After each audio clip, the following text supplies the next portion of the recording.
Welcome to Tax Tuesdays. I'm Kamari Ellis, your host. Every week, every Tuesday, I come on over and I talk to y'all about taxes. Either I'm answering questions, going over a topic, or doing a bit of both. Today, we're going to talk about hip hop. Hip hop artists talking about tax matters, aka legal matters. So, Waka Flocka a while ago was on $1 million worth of game with Gillian and Wallow. Shout out to them, Philly homeboys, doing their thing. And I can't tell you how many times people have asked me to go over the clip where he talks about getting an LLC, getting a trust, getting a corporation. And I didn't really want to do it because a lot of times the stuff that's on social media isn't for everyday people. But since so many people keep asking me the question, I figured I might as well go over it. Plus, I also ran into a clip today with Rick Ross, and I'm a big fan of Rick Ross, talking about trust as well. And I thought it would be a good idea to talk about a little bit because he was talking about in the context of Wendy Williams and the show that she just had. What is it? Being Wendy, the Lifetime show that just came out. So again, I wanted to go over it a little bit. The Wendy Williams issue is pretty interesting though. And if you don't know who Wendy Williams is, radio legend, kind of like a shock jock. Everybody hated her, especially a lot in the hip hop community. But recently, she's been sick. She's kind of fighting for her life right now. And so Lifetime did a whole special for her. They've been recording it for over the last couple of years. And now they're coming out, going over it or releasing it rather. But right now, I am broadcasting live on YouTube, Facebook, LinkedIn, and Instagram. I'm going to shut down my Instagram account because I feel like I'm cheating the people over at Instagram. So everybody come on over to the Finance Rebel channel or the Philly Tax Team channel on YouTube because I'm also broadcasting live on both of those. So let me get ready to get going. All right. So a lot of things have been going. Tax season is starting out a little slow. All right. So the IRS reported that tax returns or tax filings are down about 19% compared to last year. Same thing for tax refunds. So it's not a good or a bad thing. It's just a thing, right? Because tax season started off a little bit late this year. Tax season started off January 29th instead of January 23rd. Last year it started January 23rd.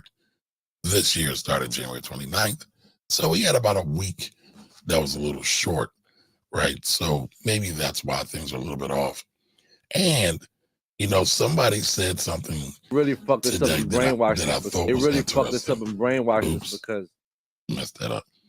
But somebody said something today about why people are kind of delaying themselves and filing their taxes. And one thing he said was people have been telling folks not to file their taxes because Congress is right now going through a bill. And I've talked about this before on other episodes of Tax Tuesday, right? Congress is deliberating on extending the child care tax credit and also some other business credits for depreciation. Section 179, many of y'all are familiar. A lot of y'all probably heard that when people were talking about the G-Wagon so much. So they're trying to extend that a little bit more. It's in Senate right now. But here's the thing, and I've said this before. Don't wait for Congress for anything. For anything. Congress is like a bunch of children in kindergarten that don't have a teacher present and they can never get their act together. So don't wait for them to pass a bill about taxes. Why? Because what happens if they never do it? Well, you just sat around and you waited for nothing, right? But here's the thing. Even if they do the bill, if they pass the bill will be retroactive, meaning that whatever happened, if you already filed your taxes and you're owed some money because you were due a credit, the IRS will retroactively, they will go back and they will look at your taxes and say, hey, they are due this bill or they are due this credit. And since they are due this credit, they will refund you your money. or make sure you get your money. So that's one thing you want to think about, and don't delay. Even the commissioner of the IRS has said, don't delay. Some of my tax accounting colleagues have been on social media saying to wait because you might get more money. Bad advice. I totally disagree with it.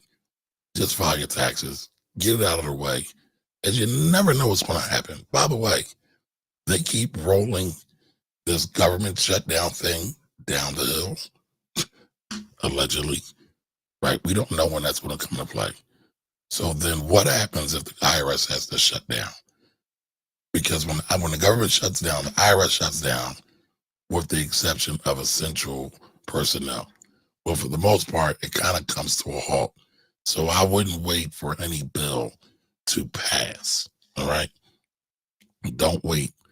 Go ahead and file your taxes, get it done, get it out the way, because you don't want to wait because crazy things happen with the IRS if you get caught up just waiting, all right? Now, with that said, I've seen some other things. I've seen some of my other colleagues, my tax colleagues, fighting with people about this notion that Cash App, PayPal, Venmo, any of these other quote unquote third party networks should be used as banks or should be used as payroll. They shouldn't. Again, don't use Cash App, PayPal, Venmo as a bank. Don't use it as payroll.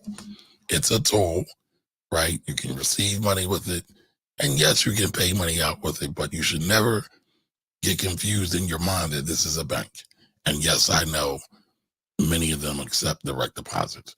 And I'm speaking from a strictly business perspective. So if you are a business owner, don't use PayPal, Cash Out, Venmo, any of the other ones out there as a bank account or a payroll facility, so to speak, right? Why? It gives you a lot of risk. One, Cash App, PayPal, Venmo, if they feel you're doing something wrong, they will seize your money. They will freeze it, and you won't be able to get any access to it. That's number one, all right? And you won't have any recourse. You can't get anybody on the phone, just like a bank. Well, at least with a bank, you can go to the branch or there is somebody to talk to. But if you're just looking to use these things because you're trying to dodge payments or dodge taxes some kind of way, or you can't get a bank account, and I totally understand if you're underbanked or without, you're not able to get a bank account. I get that. You're still trying to do business and make money. I get it. But there are plenty of documented cases where these technology companies, not banks, technology companies, have frozen people's funds, have left people in a lurch, and you don't want to do that. So I tell everybody, all the business people who are doing business on PayPal, Cash App, or in these other networks, if you're selling a product or a service on there, as soon as you get the money, transfer it to your actual bank account. Many of them you can set up automatically that it'll transfer out, once a week, once a day, whatever it is. Especially, I know you can do that on PayPal. Just go ahead and move that money right away. You don't want to have it sitting. Again, I've seen people wait and wait for over a year, sometimes 6 months, because one of these platforms has decided to keep their money and freeze their money, because sometimes they say they believe it's fraudulent activity. Sometimes they say that they got too many returns or chargebacks. Again, another metric for fraudulent activity. And sometimes that's real. Like, y'all know I talk about these gurus, right? A lot of them do janky things and their accounts get frozen and things happen. But a lot of times when good, everyday, law-abiding citizens who are trying to do good work, their accounts get frozen and they get caught up. So don't let that be you. Go ahead, get the money, move it onto your bank account. And again, I also mentioned payroll. It's not payroll because You need to have an actual payroll service do your tax filings, do as it relates to payroll and issue checks and hold money, right? Escrow money. You don't want to get messed up with all of that. Now, I don't want to mention any payroll services, right? Because I've worked with quite a few. There's one I kind of like. It's smaller, but all the big ones, I'm not saying no names, but they're trash. They're trash. All right. So I see a couple of things. Dr. Chaz said, Stripe is a great online bank. No, it's not. It's not a bank. I use Stripe, but I've also seen Stripe jam people up. So as soon as that money hits my Stripe, I want it out of my Stripe and my actual bank account. So Doc, I mean, sometimes we get confused that just because we've had a good experience with something that it's really good. And that ain't always true. But you want to have good standard practices, good SOPs, standard operating procedures. So again, none of these are really banks, right, per se. Yes, some of them may be registered as banks, but they're all tech companies. And again, tech companies are notorious for lack of customer service. Usually with a bank, though, you can get a bank almost 24 hours a day. And this is not an endorsement for banks because a lot of them suck too. So don't get me wrong. Don't get me wrong. Now, Dr. Chaz, I will say this. I do have an account with Navy Fed. I got a video coming out telling y'all how I got robbed. I was overseas. I was overseas last week, and I went to an ATM and they never paid me my money. But I haven't dropped that video yet. But I'll tell y'all about that later. I'll tell y'all all about that later. Very interesting experience. But again, I want to go through a couple things. We're not going to be here too long. But like I said in the beginning, I want to talk a little bit about WakaFlack, a little bit about Rick Ross, how they both have kind of endorsed getting trust and the kind of the ins and outs of that. So give me 1 second and I will bring all that on for you all right now. The Wendy Williams documentary, First Name Came to Boss, and I'm challenging all CEOs. You gotta have a trust. You gotta have a trust. And if you don't know what the trust is, I'm challenging every. Now, I want y'all to be clear. He said CEOs, because a lot of times people get on Beyonce's internet and they give legal advice. Talking about a trust is legal advice. And it's tax advice a little bit too. But guess what? All tax is law, for the record. But Rick Ross, I'm a big fan of Rick Ross, by the way. Like his ad libs are some of my favorite. But he's not a lawyer. So be mindful of the information that you're taking in and trying to apply to your personal and business life. All right. Let me finish this here. Everybody to do your homework. Google it right now. Now, I'm glad he said that. Yes, everybody should do their homework. Even me. Anybody can do that. Having a will is one thing. A trust is a total different. That is true too. You can have your will, create your will, have your will and your trust. Not having a trust, allow those banks to play with that money if they know your paperwork ain't good. Now, he's talking about the Wendy Williams documentary. And I think he might be a little bit confused, but I'll come back to that. Dr. Chaz, I see you got a man there. Hold on to that money in that bank, loan that damn money out, make them some interest on it when your paperwork not right. Now, so that's a rough one, right? The job of a bank is to lend money, right? Has nothing to do with trust, not trust. Because guess what? Even if a trust has a bank account, so trust can have bank accounts. Trusts are legal entities, just like an LLC or a corporation, but they have some other legal protections that you can use with a trust, right? But the essential function of a bank is to loan out depositors cash. So they loan money out They take money in. Or let me reverse it. They bring money in, they loan money out, and they make money in the middle off the spread, right? So the interest rates on the loans that they are giving is higher than the interest rates they are giving to their depositors. So they make money in the middle. Sometimes a lot, sometimes a little, but they're always making money. The banks always make money. All right. Now, let me see. I went and dug up this Wendy Williams thing because this is what Rick Ross was referring to, right? He said, let me start it over. I watched the Wendy Williams documentary, First Thing Came to Boss, and I'm challenging all CEOs. You got Again, all CEOs. For the record, most businesses, a lot of people call themselves CEOs, but most businesses are self-employed. So they're people that basically have a glorified job. I'm one of them, right? So that's no shade. That's no shade at all, right? But when we talk about CEOs and you invoke CEOs, you're thinking of somebody who's at least managing a couple people, right? They're bringing in a couple 100,000. They're bringing in some money.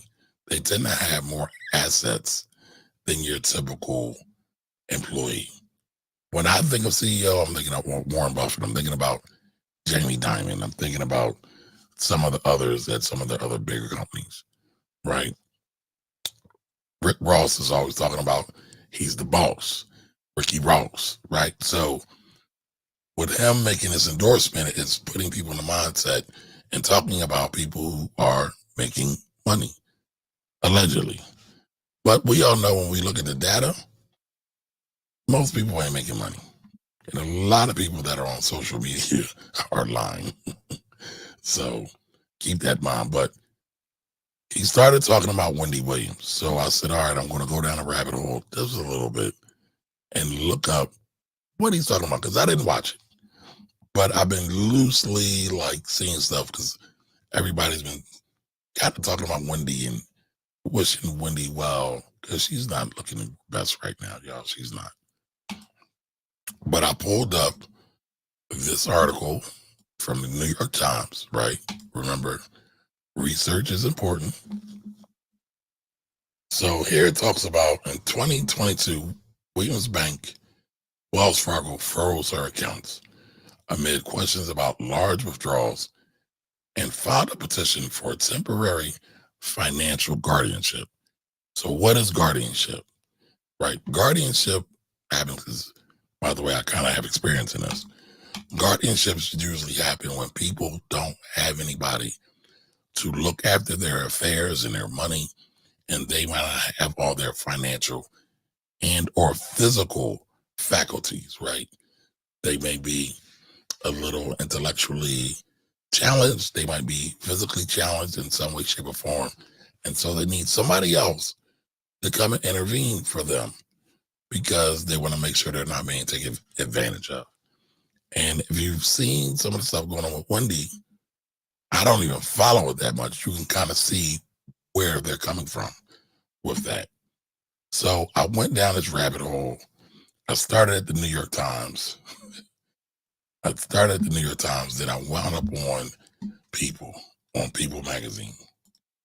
And so when we look at this, it gave a bit of a detailed account. And again, I'm not going to go over this too long, right? But it says there was a document stated that Wells Fargo currently has several millions of dollars of Williams funds in their possession.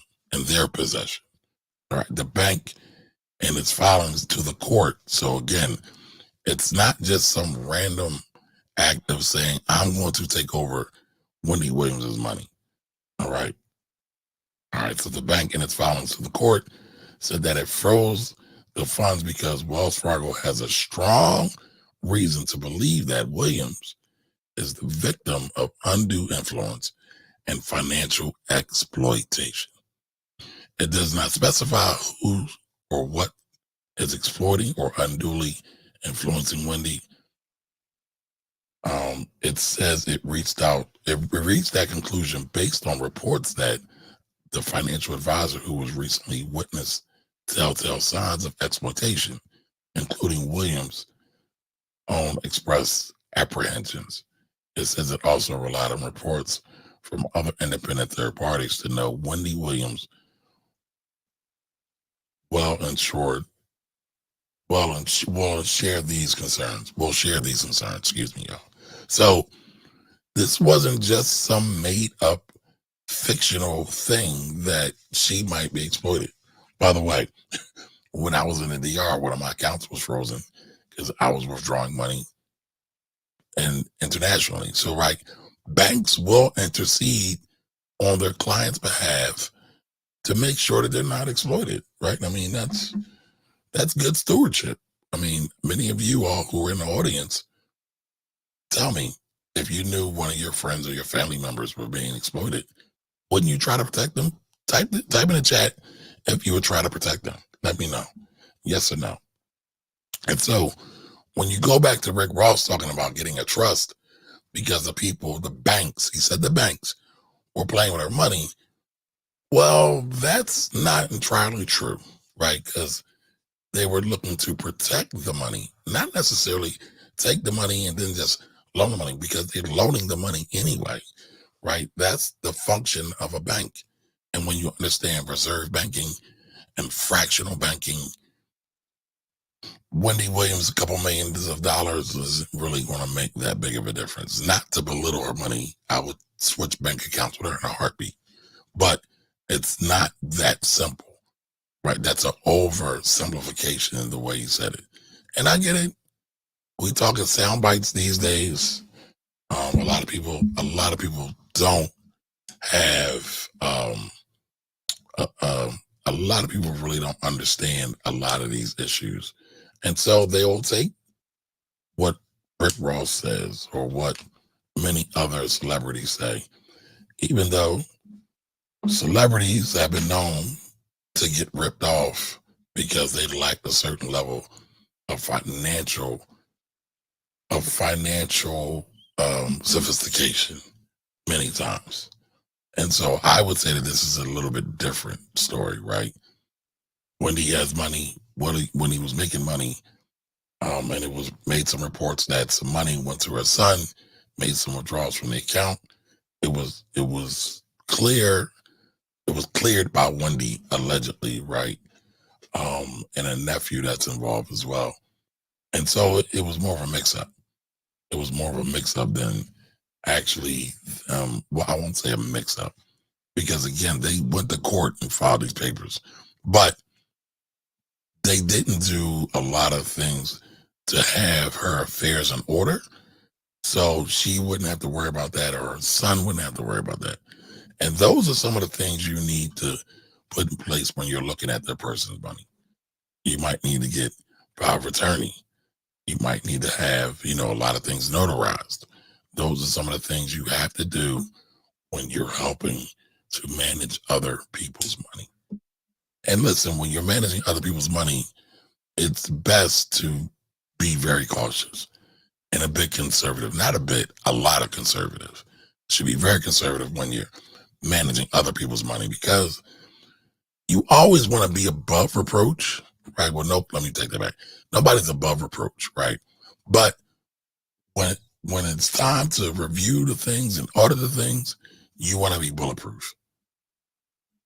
So, again, when people start talking about trust, because that's the new hot thing now, right? That's air quotes for anybody. That's what I was doing if you're listening to the recorded podcast. People talk about these things, but they talk about them sometimes from their tax bracket, from their vantage point, from their perspective. But again, your average person on social media, they're average. So you have extraordinary people with extraordinary money talking to average people with average money. But a lot of times the average people are trying to emulate the extraordinary people with extraordinary money. And it usually doesn't work well. Doesn't usually work out well at all. So that brings me to my next point. All right. So that's the video from Rick Ross. So again, most people don't need a trust. 99.9% of people don't need a trust. But again, it's very sexy online People love to talk about it online. And again, I get it. But before you do anything with a trust, anything with a legal entity, please consult with an attorney and a tax person as well, or both.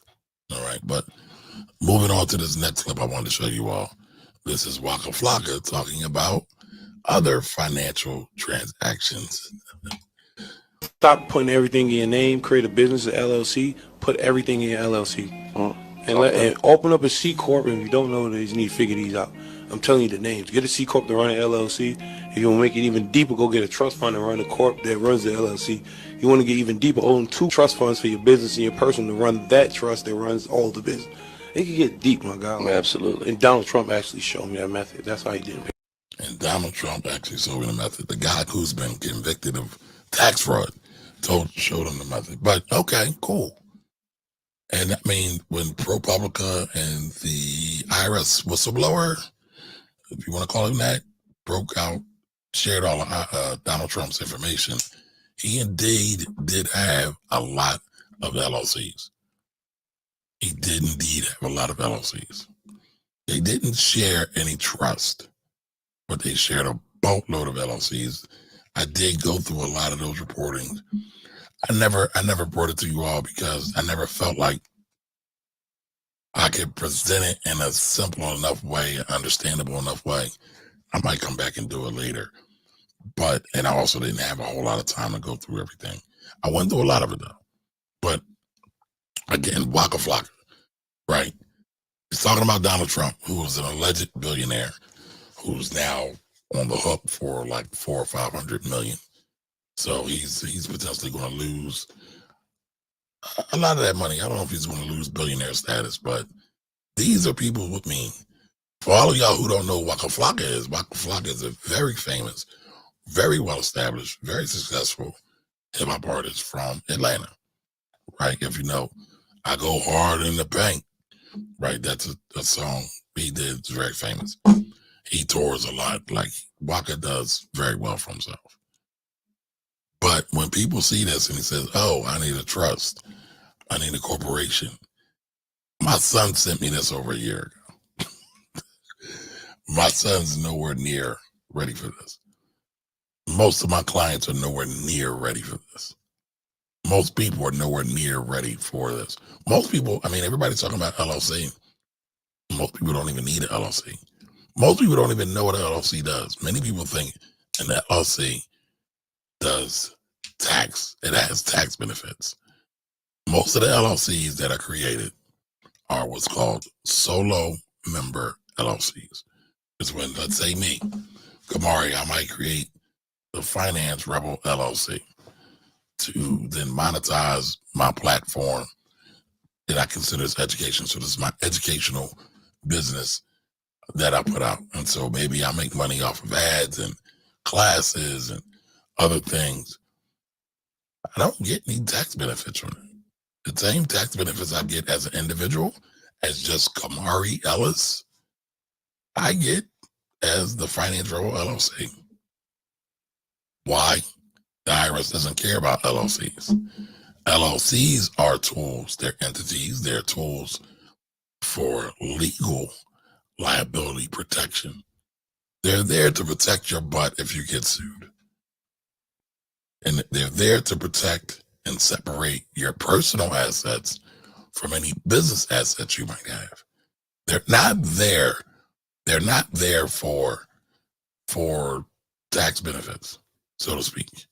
So the same tax benefits I get by using my social security number are the same exact tax benefits I get by being an LLC.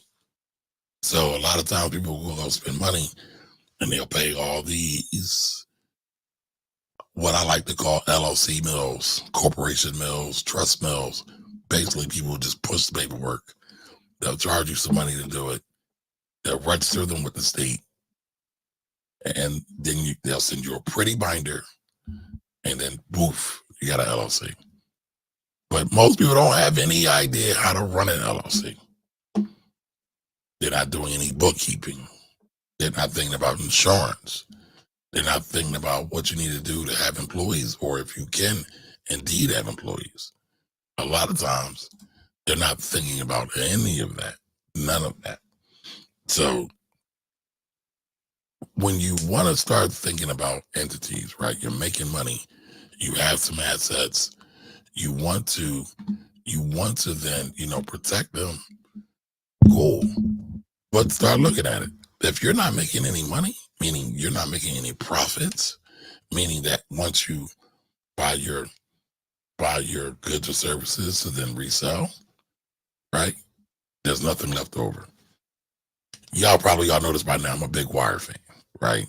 Prop Joe was one of my favorite characters on the show. His whole adage was, business is nothing but buy for $1, sell for $2, right? So in between that dollar you brought something for and you sold it for $2, the profit's in the middle. So if you get profit from that, then you're making some money. And then you're able to figure out, you did it once, you can then now do it twice. You brought for $1, sold for $2. That's what business is. And it's purest form. And then you get to learn, or you should get to learn, the language of business. The language of business is a language of accounting. What's sales, what's revenue, what's expenses, things like that. But oftentimes people just want to be a boss, have the title of being a boss, but they're not thinking about what it really means, right? So going back to this, right? Stop putting everything in your name. So stop putting everything in your name, right? So everybody's talking about not putting everything in your name, right? Own nothing, control everything, and own nothing is the adage a lot of people are saying. What difference does it make if you control everything, own nothing, you ain't got no money? Because guess what? Everything that Waka's talking about takes money. So stop putting in your name. What's he saying? The business is LLC. Put your business in an LLC. So you put your business in an LLC. All right, that means you should be doing some books, meaning you're tracking your expenses. You're tracking your sales. You're paying taxes on those things. Nobody never wants to talk about that. Like, if there's some taxes you just can't get away from. I'm going to pick on Miss Edie a little bit. She loves to sell cakes. She sells bakery. Most places where you sell those things, there's a sales tax involved. So you're still paying a tax. And if you don't establish your sales tax account with your local state, sometimes your municipality, your city you're in, they will shut you down, meaning the government will shut you down. So again, it's more to it than just saying, hey, I'm a CEO. Hey, I'm the boss. Put everything in your LLC. And open up a C Corp. Now, when you put everything in your LLC, there's some things that happens. And by the way, there's levels to business. There's levels, right? Just like when you start riding a bike or when you learn to walk, what's the famous adage? Crawl before you walk. Crawl before you walk, before you run, right? Why? Because you have to develop a foundation. So when we start talking about a business, the business has to become profitable. It has to become sustainable, things like that. But nobody's talking about that. Just get an LLC. All right, well, yeah, you can get an LLC and it just sits there and you're supposed to do books, because I'm assuming it's not just a shell corporation or a shell LLC where there's just a name that's out there and it's doing nothing. But cool, you got to do your books. You have to keep track of your books. You want to keep track of your books because typically, and I'm going to pick on some of my real estate investors, my real estate investor clients, they don't care about me throughout the rest of the year. They can go years without seeing me. As soon as they need a loan, oh, I'm like their best friend. I'm their BFF. And since I'm their BFF, they want to spend some time with me. But why do they want to spend time with me? Because they need a loan. Okay, now what does a banker need or a lender need to fulfill this loan? They need Usually financials. What kind of financials? A profit and loss statement at the very least. Sometimes it's called a P&L, meaning they want to be able to say, this is how much money that this company made during this time period. To say, hey, they're a good risk. Now, a lot of times you hear people say the banks don't want to give out any money. No, they don't want to give out any money. They're in the business of making money. They are a business. So they're in the business on taking risk. The lower the risk, the better. The lower the risk, the more profit they make. You know why? Because guess what? People don't always pay back their loans. That's why when you look at mortgages, they have the foreclosure process. For cars, they have repossession. So they have a way of getting to the asset, then reselling the asset. So it secures them a little bit. So, I mean, just think about some of your cousins, right? Who do all kinds of unscrupulous things. Would you loan them $100,000? Would you loan them $200,000? I mean, again, the name of the game in business, simplest form, the Prop Joe formula. Buy for $1, sell for $2. Banks are doing the same exact thing. So you want to keep that all in perspective. Okay. So like I was saying, many of my clients, my real estate investment clients, want to come see me because they need me to do the P&L. They need me to do the P&L to then give them to the bank. They can care about me, not at all. Some of them like me. Some of them could care less. Some of them just feel I'm a pain in the ass because I always ask way too many questions for their liking. But that's my job. I can't help that. That's the profession I'm in, and this is what you need. Any good accountant, any good lawyer, any good financial person is going to ask you questions. If they're not asking questions, they're not good. They're missing something. They're not covering their ass or your ass, right? They're not CYAing at all. So you have to keep that in mind. All right. Now I see there's a couple of questions. I'll definitely get to them in a minute. But again, going back to the Waka thing, again, I find it very interesting. Very interesting. If you don't know this, you need to figure these out. I'm telling you. You do need to figure them out. But guess what? You need to figure out first and foremost. Before you do any of these things, you need to figure out how to make some money. You need to figure out how to market your business and then sell your product and service to your ideal client, prospective niche, market, whatever you want to call it, before you're even thinking about these things. These are all fancy things. What difference does it make to have an LLC and you're not making any money? Because first things first, the first thing you should have before you have an LLC, corporation, trust, you should have insurance, property insurance, car insurance. I don't want to say life insurance, but I'm throwing all insurances in there, right? Because guess who can get sued? Your business can get sued. Let's say you're an Uber driver. And I know what everybody's going to say, but just follow along. You're an Uber driver, you get into an accident. And let's say, because all Uber drivers allegedly are covered by Uber's insurance for everybody, right? But what happens if they don't? Who are they coming after? More than likely, they're coming after you in some way, shape, form, or capacity, right? So you need it. Now, let's say take Uber out of it. Let's just say you deliver medical equipment using your own personal vehicle.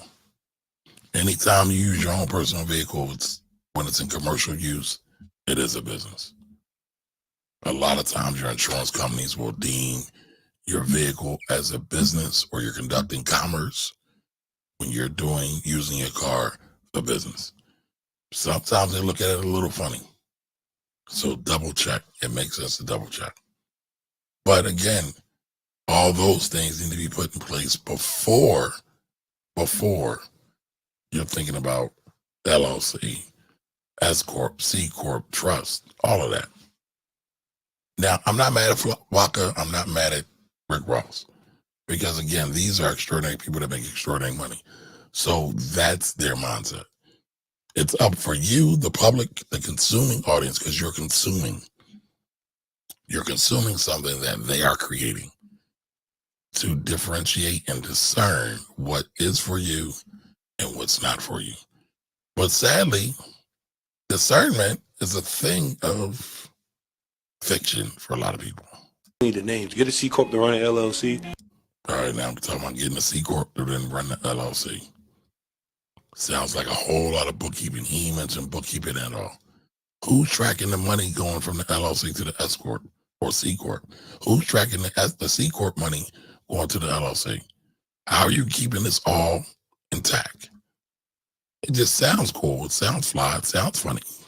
If you want to make it even deeper, go get a trust fund and run. And then you want to get a trust fund.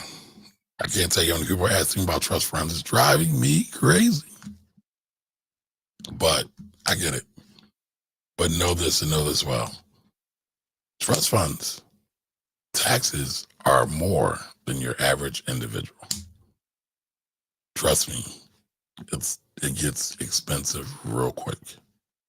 The corp that runs the LLC, you want to get even deeper, own 2 trust funds for your business and your person to run that trust that runs all the business. Now, WakaFlack makes millions of dollars a year. Rick Ross, I believe, probably does the same, more or better. I don't know, right? So it probably does make sense for them to have some LLCs and some corporations and maybe a trust or two. But for your average person makes $54,000 a year. That's what your average salary is. And that's what the data says. It's not me. A lot of people like to call me a hater because I like to talk about the data and not people's dreams. And yes, everybody should have dreams. But when we're talking about the actual factual things, we have to know that WakaFlack is an outlier. Rick Ross is an outlier. And so when they're talking to you from this perspective of getting a trust, right? Wendy Williams is an outlier. But I know more people are going to talk about this because they saw this video on Instagram. So just keep that in mind. Keep that in mind, y'all.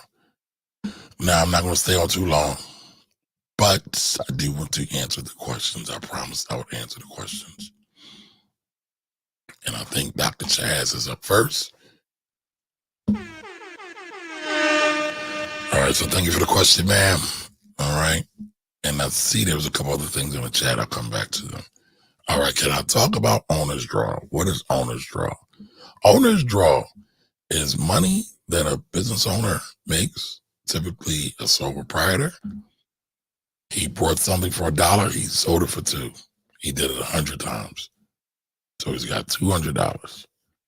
He spent $100 to buy his product or whatever he needed to sell the service or whatever. But his profits are, he made $200. He's got roughly $100 in profits. He's like, hey, I'm hungry. I need some food, man.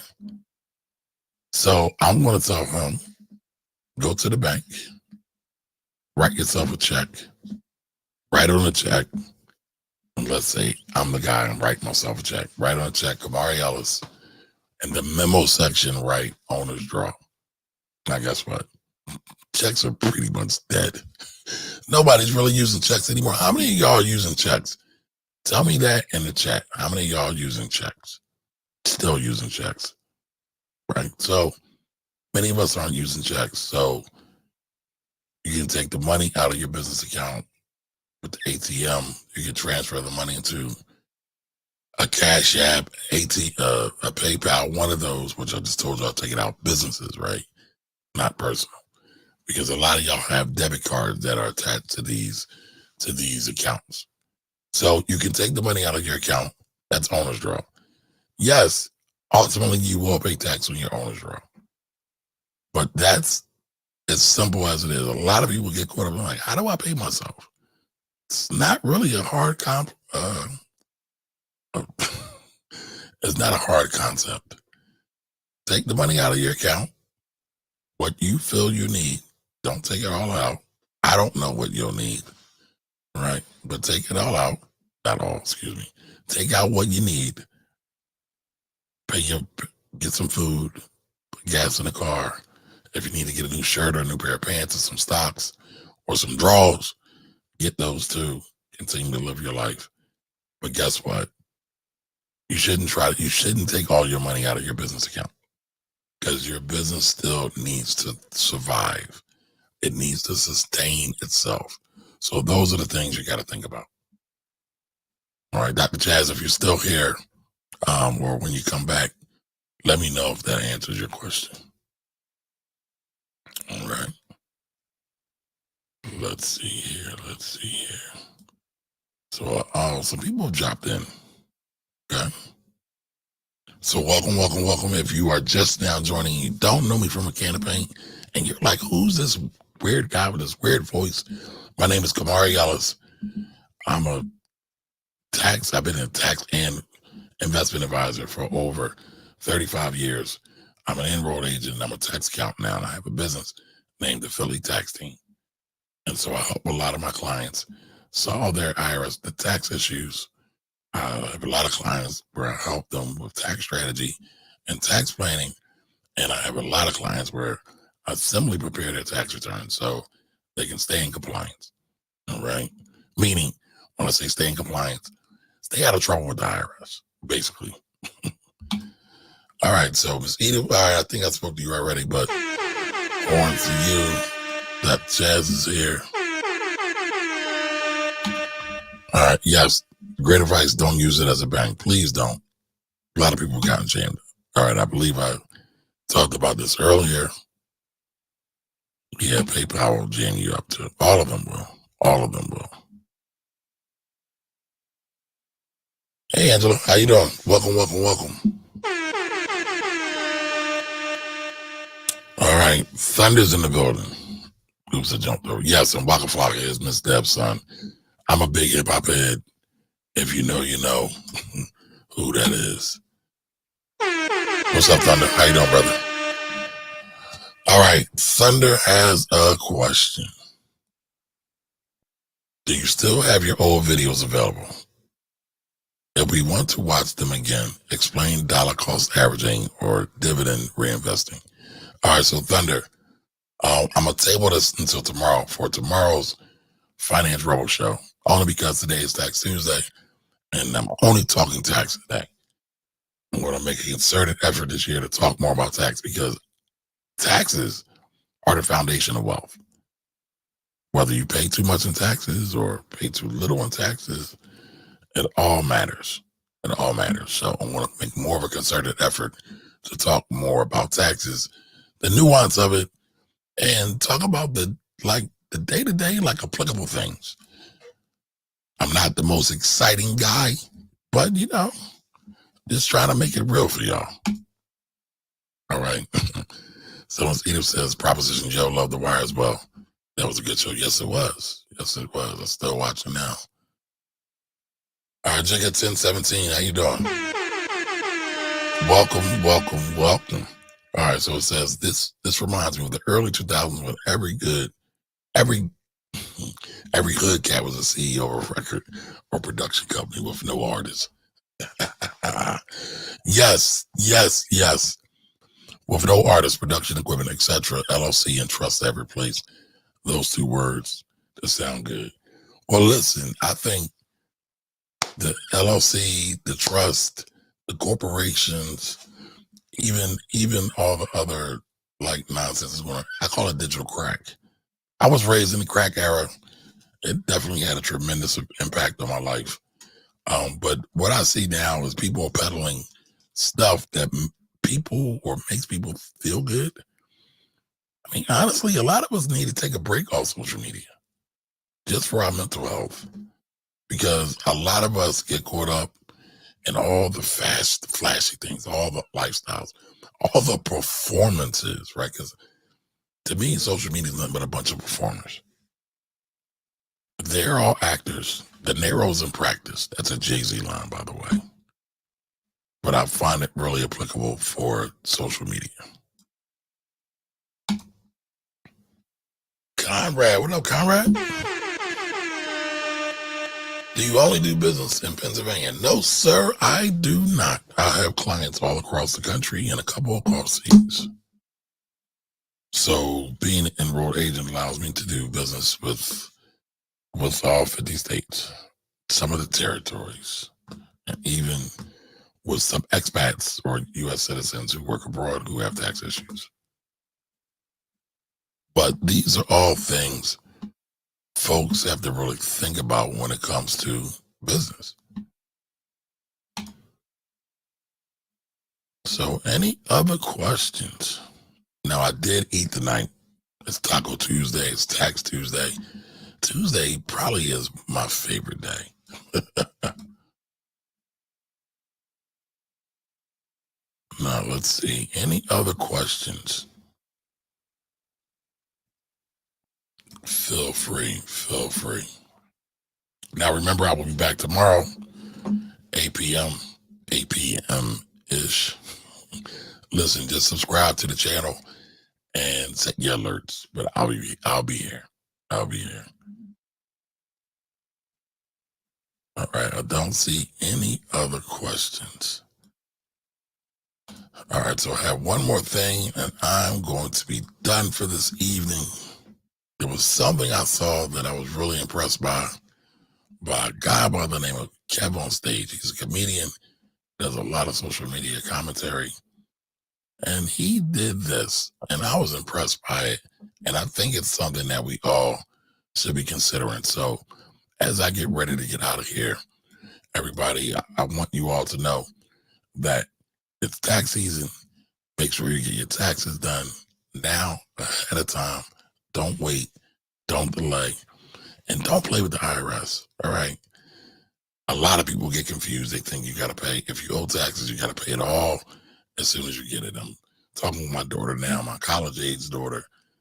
And she thought she had to pay her taxes because she has this job where they only 1099 her. And we can talk about that another time. Technically, they shouldn't do that. But she likes the people. She likes the job. So I haven't really fussed too much. But she should technically be designated as a 9-to-5 W-2 employee. But they don't do that with her. So anyway, she wound up owing a couple of dollars last year. She paid it right away. So this year, when it's time to file, I'm working on her stuff now. She's like, what do I do? Do I have to pay? Like, no, you don't have to pay right away. There's other things you can do. And I will talk about those either on another Tax Tuesday or on another like random Tax Tuesday. Like I said, some of these Tax Tuesdays will not be on Tuesdays.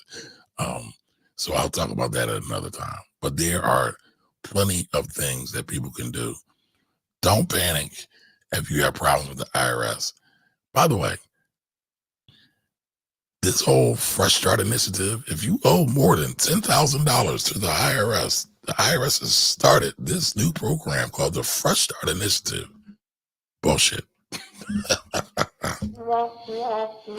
The Fresh Start Initiative was started years ago. It's not even really in play the way it was initially started. What a lot of those companies that run those commercials do, they are what I call tax resolution mills.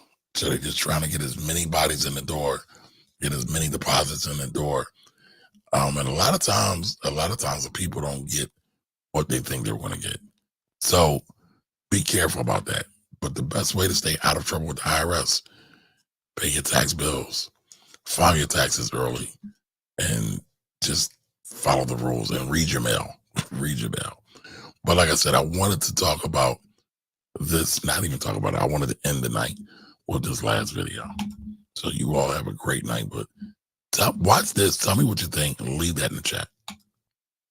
Nah, somebody less talented than you in your field is doing better than you because they putting themselves out there. No, you laugh at them, you send their videos in your group chat like, oh, look at him, look at her. They think they're so good, but what have you done?